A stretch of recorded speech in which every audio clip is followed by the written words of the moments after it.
сабагы. Сабактын телевизиондук ыкмасын иштеп чыгаргандар. Койгон режиссеру жана оператору Эгнар Оразалиев.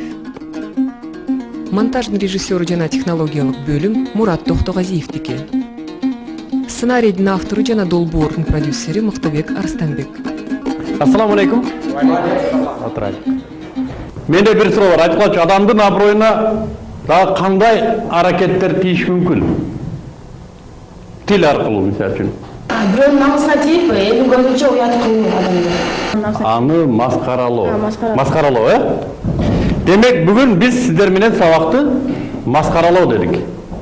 Аллах Таала Куранда айтат. Көңүл буруңуздар. Ыймандуулар эч кимди маскаралабасын дейт.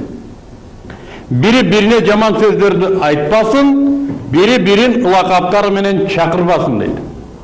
Аяттын башын көңүл буруңдар. Ыймандуулар дейт. Бирин-бири маскаралабасын, бирине-бири жаман сөздөрдү айтпасын, жана бирин-бири лакаптары менен чакырбасын дейт. Маскара деп демек кимдир бирөөнүн кемчилигин, анын жетишпегендигин, же бизден өзгөчөлөнгөн кайсыдыр бир өзгөчөлүгүн элдин көзүнчө уят кылып, мазактап айтканды маскара дейт экенбиз. Маскаралоонун түрлөрүн карап көрөлү. Кимдир бирөөнүн физиологиялык кемчиликтерин белгилөө. Айталы, мисалы үчүн, кимдир бирөө бутун сылтып басат дейли да, чолок же төкөр деп коелу, физиологиялык жетишпестик. Аны элдин көзүнчө, эй, төкөр десең, бул эмне? Маскаралоо. Анын артынан алдагы төкөрдү карагылачы десең, бул эмне? Кетиги төкөрдү айтып кой, же болбосо муну айтып кой. Бул эмнеге маскара деп атабыз? Эгер бул сөз ага жетсе, ага жакпашы мүмкүн. Чынбы? Кимге эле жаксын кемчилигин айтып атса. Кемчилигин жөн гана айтпастан, ал өзү атайлап чолок болгусу келген жок да. Чынбы? Бул физиологиялык жетишпестик. Ошондой эле бир сокур деп коелук. Көзү азиз адамды. Эй, сокур. Же сен сокурсуңбу? Мен могу сокур турбайбы? Деп маскаралоо, анын кемчилигин белгилөө, анын аброюна тоо кетирүү. Виктор Гюгонун бир чыгармасы бар. Кыргызчасы күлгөн адам дейт да, орусчасы человек, который смеется. Мына ошондо орто кылымдардагы Европадагы адамдардын психологиясында кайсыдыр бир мунжулукту берген да Виктор Гюго. Жаш балдарды атайлап кичинесинен бочкаларга отургузуп, бочканын ичинде күнү-түн отурат. 5-6 жылга чейин жаш бала, чоңойгонго чейин. Тамак бере берет, аябай семиртирет. Эмне үчүн? Ошол бала бочканын формасын кийип калыш үчүн. Кимдир бирөөлөрдү атайлап мөйрлерин тилип, мисалы ошол китептин каарманын да, мөйрүнүн оозун тилип, күлгөн адамга окшоштурат. Ал ыйлап атса да күлүп атканга окшоп көрүнөт. Мына ошол уродторду, мунжуларды өздөрү адамдар жасайт дагы, элге алып чыгып көрсөтүп, элди күлдүрүп, элден акча жыйнайт. Кимдир бирөөнүн мунжулугуна күлүп, кимдир бирөөнүн мунжулугуна ашкаралап, маскаралап, ошонун артынан тамак кылган адамдар орто кылымдагы элдин психологиясынын bir өзгөчөлүгү да. Эми азыр Кудайга шүгүр, орто кылым эмес, андан бери канча кылымдар өттү. Биз азыркы заманда да кимдир бирөөнүн физиологиялык жетишпегендигине күлсөк, демек биз орто кылымдан өткөн. Артта калган адам болобуз да. Анын үстүнө физиологиялык жетишпегендик бул бактысыздык. Чынбы? Ким эле буту төкөр болушун кааласын, ким эле көзү сокур болушун кааласын.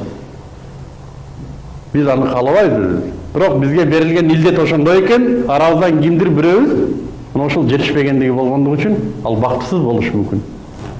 Биз анын бактысыздыгына күлгөндүгүбүз, бул биздин адаптивдигибиз. Пайгамбар айтат, бирөөнүн бактысыздыгына күлгөндөргө Аллах Таала өздөрүнө бактысыздык берип коюшу мүмкүн дейт. Да бир сөз бар. Күлбө, күлгөнгө күлө жетесиң дейт. Уктуңар беле? Каяктан билесиң? Сен бир күн күлүп атып, сен да бир күн ошондой болуп каласың. Демек физиологиялык жетишпегендикти маскаралоо. Бул дагы ыймандуулардын аракети эмес. Кийинкиси. Кимдир бирөөнүн акыл өз дараметинин төмөндүгүн келекелөө. Биздин коомдо бар, дебилалар бар, шизофрениктер бар, физиологиялык жактан чындап эле жетишпегендер бар дейм. Чынбы? Өзгөчө үйлөрдө кармалгандар бар, клиникаларда кармалгандар бар. Алардын дагы акыл эс жактан мунжулугун ашкере кылып күлүү бул да адептен эмес. Ошондой эле адептен эмес, соо адамдарды дагы аларга теңеп күлүү. Мен мына жинди го? Бул жинди эмес. Мен силерди күлдүрүшүн айтып атам. Мен мына жинди го деп атам. Силер күлөсүңөр. Туурабы? Туура эмес албетте. Келесоого? Бул келесоо эмес албетте. Бирок мен силерди күлдүрүү үчүн же өзүмдүн артыкчылыгымды билдирүү үчүн муну келекелеп айтып атам. Туурабы бул? Албетте туура эмес. Сен акмаксың, сен көкмейсиң дегендер канча? Демек кимдир бирөөнүн психикалык өзгөчөлүктөрүн, жетишпегендик, кемчиликтерин айгинелеп жана соолордага теңегендик дагы адептен эмес дейт. Келерки бир категория кимдир бирөөнүн өтмүшүндөгү каталарын маскаралоо. Бардыгыбыз пендебиз, бардыгыбыз ката кетиребиз. Билип билбей ката кетет. Биздин ката кетиргенибизге кимдир бирөө күбө болуп калса, ал бир убакыт өткөндөн кийин биздин ошол катабызды элге алып чыгып күлдүрсө, бул да маскаралоо болуп эсептелет. Мисалы мен бирөөгө туура эмес мамиле кылып койдум да. Аны силер көрдүңөр. Мен туура эмес кылган мамилем балким күлкү келе тургандык мааниси бардыр. А силер аны менин артымдан бирөөлөргө айтып атасыңар, агай мындай деди, карабайсыңбы эми, ошо кантип болсун деп күлүп атасыңар. Ошо туурабы? Туура эмес. Демек менин өтмүшүмдөгү кайсыдыр бир катамды ашкарелеп күлүү бул дагы ыймандуудан эмес. Жана ошондой эле кимдир бирөөнүн аманат кылып айткан сырын ашкарелеп күлүү бул да маскаралоого кирет. Мисалы, экөөбүз дос болуп жүрдүк. Мен буга сырымды айтып атам. Мен деген момундай кыз менен каталышам. Мен ошо кызга үйлөнөйүн деп жүрөм.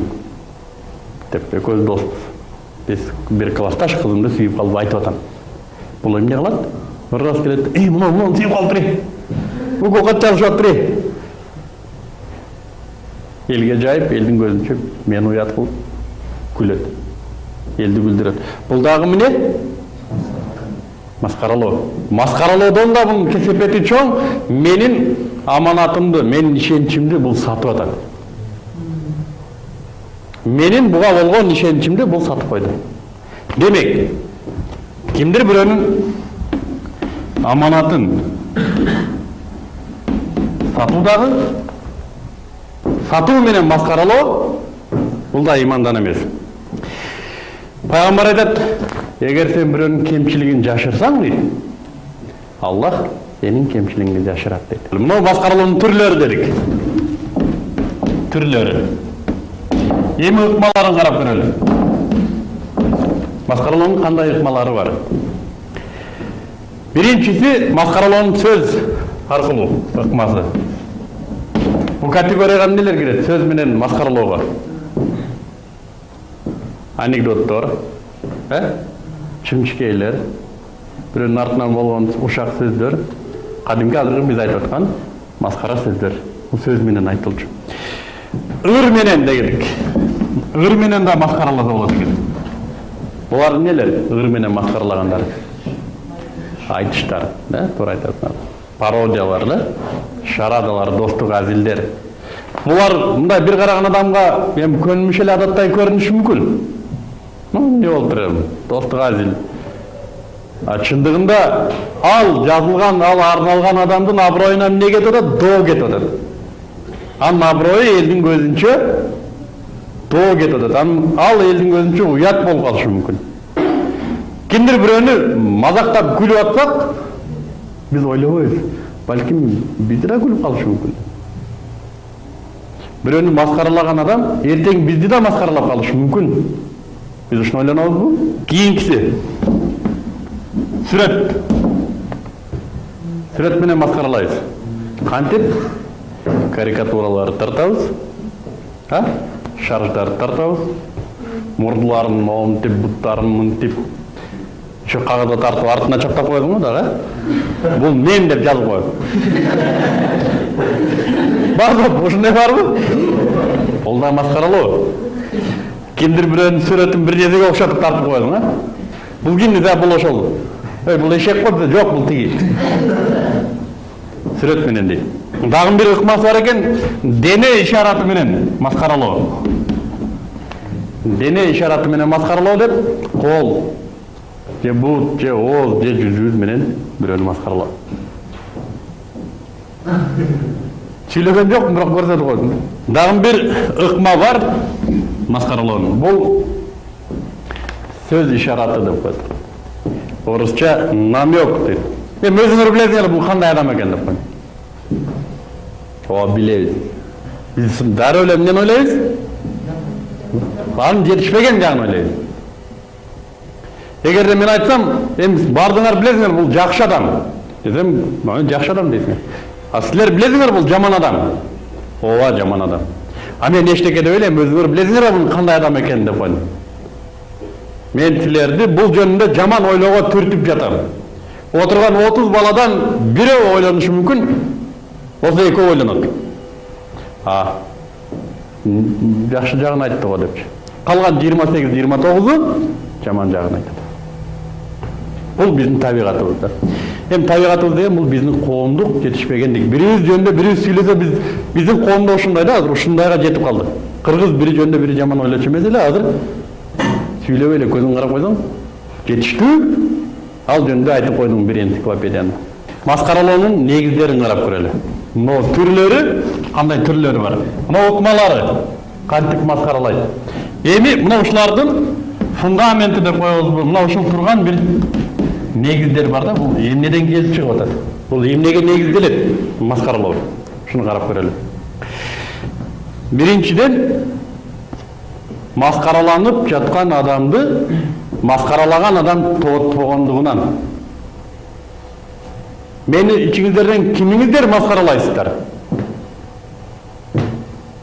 Мени тоотпогон адам гана маскаралайт. Мени тоотпогон. Ичиңерде бир Куртойдун баласы болсо, мен атама айтып турмун, тындырып коем деген. Жолдон бир такыр эле бир тарбия көрбөгөн бала болсо, мен адам ордунда көрбөй, мени тоотпой, мени маскаралашы мүмкүн. Демек, биринчи негиз тоотпостук дедик. Экинчи негизчи коомдук норма деп коелу. Коомдук нормага айлануудан. Дагы теке берчилик дейбиз. Өзүн көрсөткүсү келгенди. Дагы маскараланып жаткан адамдын өзүнүн өзгөчөлүгү деп коелу. Өзүнүн өзгөчөлүгү. Дагы жек көрүү. Жетеби ушунча негиз? Мына ушунун бардыгы текеберчиликтен келип чыгат экен. Текеберчилик деген арабтын кабир, чоң деген сөздөн келип чыккан. Такабир дейт. Чоңдук, өзүн чоң сезүү. Өзүн башкалардан өзгөчө сезүү. Эч кимден коркпогондук, эч кимди тоотпогондук. Демек, Куранда айтат, сен де жер жүзүндө кекирейип жүрбө дейт. Аллах кекирейип жүргөндөрдү жаман көрөт дейт. Текебер адамдар кимдер? Кекирейгендер. Кекирейгенди билесиңер да? А текеберчилик каяктан келип чыгат дейт. Текеберчилик каяктан келип чыгат дегенге жооп пайгамбардын бир хадиси бар. Текеберчилик эмне дегенде пайгамбар айтат, текеберчилик бул жек көрүү дейт. Текеберчилик кимде болот? Жек көргөн адамда болот. Мен элди жек көрсөм, элди жаман көрсөм, мен элге текебер мамиле кылам. Элди тоотпойм, көзүмө илбейм, элдин үстүнөн мазактап сүйлөйм, элдин кемчилигин ашкера кылам, сахнага чыгып алып, куудулданып. Элди жакшы көрсөм, мен элди маскаралаймбы? Кантип мен өз элимди мазактайм? Кантип мен өз элимдин үстүнөн күлөйм? Демек мен элди жаман көргөндүгүм үчүн. Балки мен аны сезбейттирмин, элди жаман көргөнүмдү. Балки майбанчы эле жүргөндүрмүн, артисттенип. Чындыгында элин сүйгөн адам аны маскаралабайт. Аны күлбөйт үстүнөн. Ошондой эле жөнөкөй адамдын дагы Мен силерди жек көрсөм гана сенин үстүңөн текеберчилик кылып сени мазактайм. Эгер жек көрбөсөм эмнеге мен антем? Эмнеге мен сенин аброюңа доо кетирем? Демек, мунун бардыгы келип жек көрүүгө токтойт экен.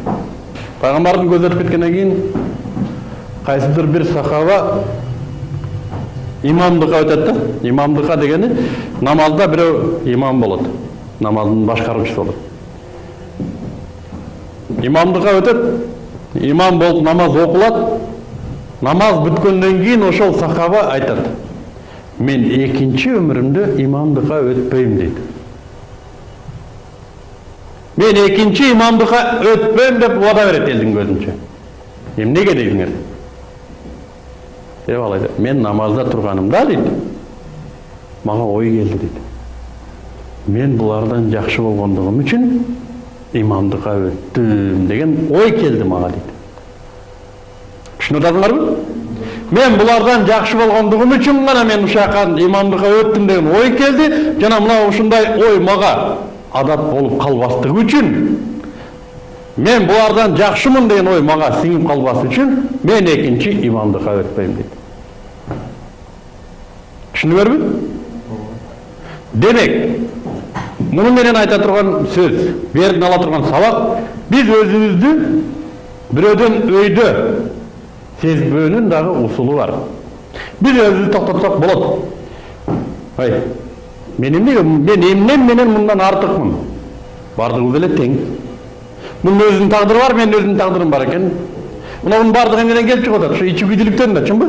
Бирөөнү көрө албай, бирөөгө ичин күйүп, мына ошону жактырбай, аны басмырлап, тебелеп, элдин көзүнчө аброюн доо кетирүү үчүн маскаралап атасың да. Ичи күйдүлүктү дарылоонун жолун биз айттык. Дарылоонун жолу өзүңдүн ким экениңди бил. Андан артыкчылык, кемчилигиң жок экендигин бил. Жана бирөөнүн үстүнөн өзүңдү чоң сезүү бул күнөө экендигин бил. Бул сага сиңип кала турган болсо, сен текебер болуп каларыңды бил. Текебер болуп калсаң, келип момундай азапка туш болоруңду бил. Демек, маскаралоо биз айттык тилдин дагы бир кесепеттеринен. Маскаралоо менен биз өзүбүздү чоң күнөөгө батырабыз акыретте, и бул жашоодо дагы маскарапоз атка конобуз. Кыргызда маскарапоз деп коет, билесиңерби? Маскарапозду жаман көрөт. Эмне маскарапоз болуп атасың? Маасырлар барбы? Эгер жок болсо, анда бүгүнкү сабакты бүтүрүү менен сиздерге тапшырма.